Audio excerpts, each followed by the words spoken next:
Hey! Salut à tous! Oui, me revoilà, après 15 jours d'absence.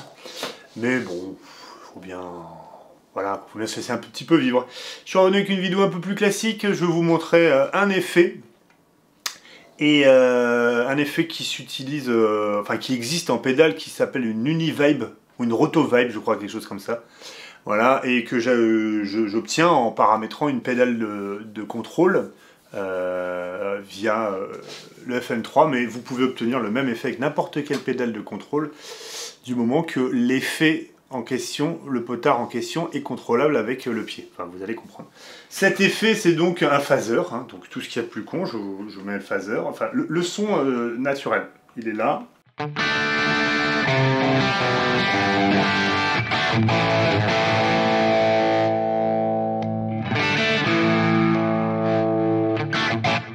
Voilà, c'est un type plexi, voilà, il y a peu de disto, je suis à 4 sur les deux.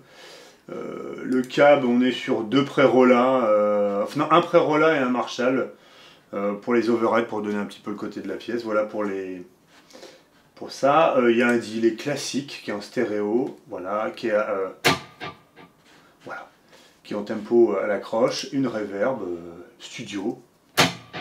Voilà, on a un son tout ce qui est plus classique, mais ce qui nous intéresse nous, c'est le phaser. Voilà.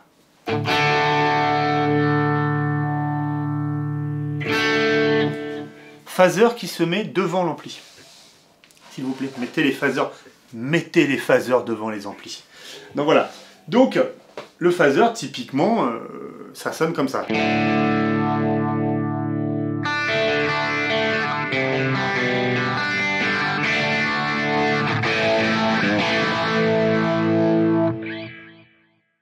Ce qui donne l'effet que je vais vous montrer là.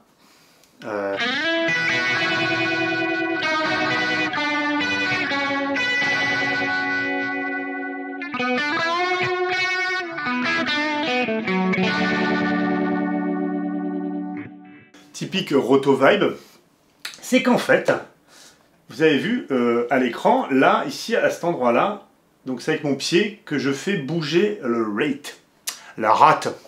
Je fais bouger la rate.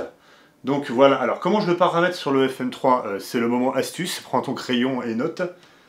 Clic droit sur le paramètre, j'assigne ma pédale, en l'occurrence, moi c'est expression 1, voilà. Et tu vois, ça c'est la course de la pédale que tu dois paramétrer. Hein. Voilà. Et je mets quelque chose de très très pratique.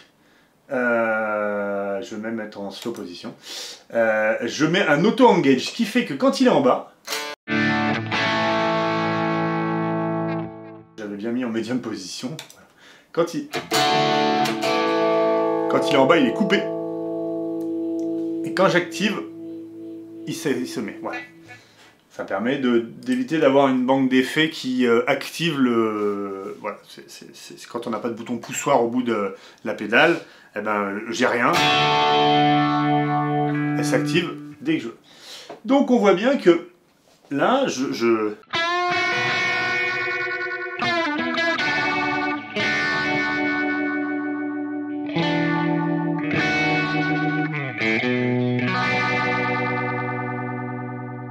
Donc c'est très pratique, ça fait un effet. Zakk Wylde l'utilise pas mal. C'est vraiment, ça marche bien dans les notes aiguës. Ça fait un petit vibré très léger, et dès que vous êtes plus dans les graves,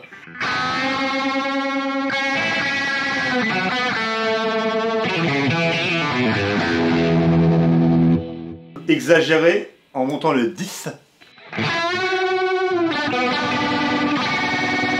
Parce qu'en fait, le rate, c'est la vitesse à laquelle varie le silo, hein, enfin, voilà, et le diff, c'est sa profondeur. Donc si jamais je mets un diff qui est hyper profond,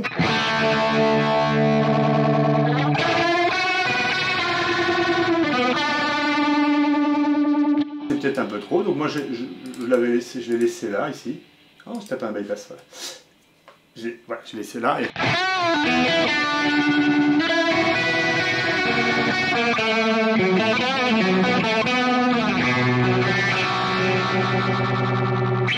Voilà. Comment se faire un petit effet Univibe Rotovibe, je ne sais pas exactement le nom, bref, quand on a un système multi-effet, donc je vous dis ça doit marcher sur Kemper, ça doit marcher sur LX, ça marche partout puisque maintenant on peut tout paramétrer.